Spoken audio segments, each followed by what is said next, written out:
पण असे अनेक लोक होते महाराष्ट्रातले महत्वाचे, ज्याला आपण महाराष्ट्रातले बिनीचे शिलेदार म्हणू, अशा बिनीच्या शिलेदारांच्या फोटोवर का फुल्या मारल्या गेल्या, हे करंगळी कापणं आणि अशा बिनीच्या शिलेदारांच्या फोटोवरती रक्त सांडणं याचे नेमके अर्थ काय होतात, हे काय प्रकरण आहे।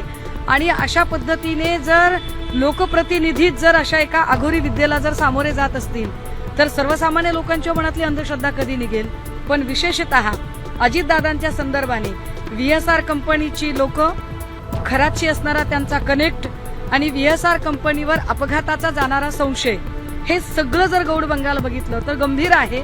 आणि म्हणून पुन्हा पुन्हा जे म्हटलं जाते की या सगळ्या लोकांची CDR तपासणं गरजेचं आहे।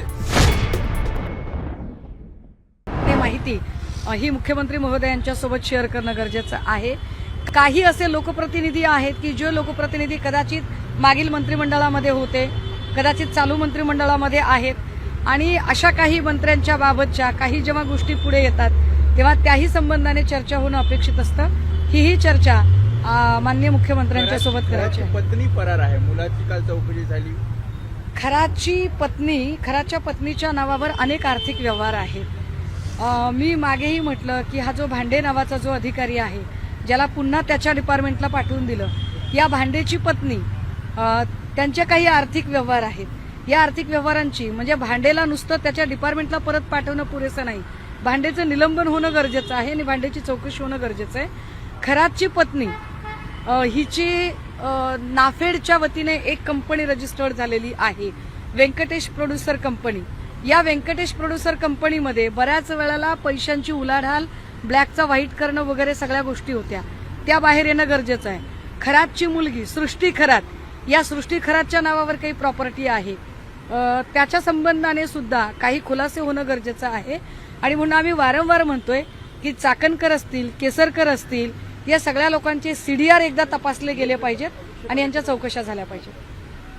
अकोल्यामध्ये एक घटना घडली, अकोल्यामध्ये पोलिसांनीच एका आरोपी महिलेकडे सकाळी मी ती माहिती घेतली। एका ASI दर्जाच्या अधिकाऱ्याने ज्या पद्धतीने पोलीस कोठडीत असणाऱ्या महिलेला, विशेषतः तिच्या मुलीच्या बोलावून तिच्याकडे जी मागणी केली ती अत्यंत धक्कादायक आहे। एखादी महिला, म्हणजे बघा की राज्यामध्ये ही एकीकडे महिला लैंगिक शोषणाची एवढी प्रकरणं बाहेर निघत आहेत आणि अगदी त्याच वेळेला की महिला पोलीस स्टेशनला का जात नाहीत, का महिला आयोगाकडे जाणं, तर महिला आयोगही आमची मदत करत नाही, पोलीस स्टेशनला जावं तर पोलीस स्टेशनची ही परिस्थिती। जर रक्षकच अशा पद्धतीने बुभुक्षित नजरेने महाराष्ट्रातल्या लेकीबाळींकडे बघत असतील तर फक्त निलंबन एवढं पुरेसं नाही, त्याच्यावर रीतसर गुन्हा सुद्धा दाखल होणं गरजेचं आहे, जेणेकरून भविष्यात कुठल्याही खात्यातल्या माणसाकडून अशा पद्धतीचे गैरवर्तन होणार नाही। जैन मुनी आहे, त्यांनी असं वक्तव्य केलंय की ताराराणी या ज्या आहेत साहेब, ताराराणी साहेब ह्या देखील जैनच होत्या। मला असं वाटतं की कुठल्याही समाजासाठी, म्हणजे काही लोक असे असतात जे एखाद्या जात आणि धर्माच्या पलीकडे जाऊन त्यांचं कार्यकर्तृत्व मोठं करतात। ते कार्यकर्तृत्वाची जी ती त्यांची रेषा असते ती इतकी मोठी असते। महाराणी ताराराणी सुद्धा असंच एक महत्वाचं नाव आहे। असं एखादं कर्तृत्ववान नाव आपल्या समुदायात यावं असं कुणालाही वाटणं स्वाभाविक आहे, पण त्यामुळे इतिहास मोडला जाऊ नये, इतिहास पुसला जाऊ नये। अर्थात ते मुनी आहेत आणि त्यांच्याकडून आम्हाला या सगळ्या गोष्टींची अपेक्षा आहे की ज्यामुळे इतिहास मोडला जाणार नाही किंवा कुठल्याही पद्धतीने दोन समाजामध्ये, दोन धर्मांमध्ये तेढ निर्माण होणार नाही, याची काळजी पथदर्शी म्हणून त्यांनी सुद्धा घेतली पाहिजे, इतकंच आम्ही म्हणतो। खरात प्रकरणावर रोहित पवार, अजित पवार यांच्या फोटोवर फुल्या मारलेल्या आहेत, त्याचा काय अर्थ काढायचा किंवा त्याच्याबद्दल काही माहिती? मी आपल्याला हेच सांगायचा प्रयत्न करते, माननीय मुख्यमंत्र्यांना भेटूनही आम्हाला काही मुद्दे जे खुलासेवार बोलायचे त्याच्यात अनेक गोष्टी आहेत ज्या कदाचित मला पब्लिकली बोलता येणार नाहीत, पण असे अनेक लोक होते महाराष्ट्रातले महत्वाचे, ज्याला आपण महाराष्ट्रातले बिनीचे शिलेदार म्हणू, अशा बिनीच्या शिलेदारांच्या फोटोवर का फुल्या मारल्या गेल्या, हे करंगळी कापणं आणि अशा बिनीच्या शिलेदारांच्या फोटोवरती रक्त सांडणं याचे नेमके अर्थ काय होतात, हे काय प्रकरण आहे। आणि अशा पद्धतीने जर लोकप्रतिनिधीच जर अशा एका अघोरी विद्येला जर सामोरे जात असतील तर सर्वसामान्य लोकांच्या मनातली अंधश्रद्धा कधी निघेल।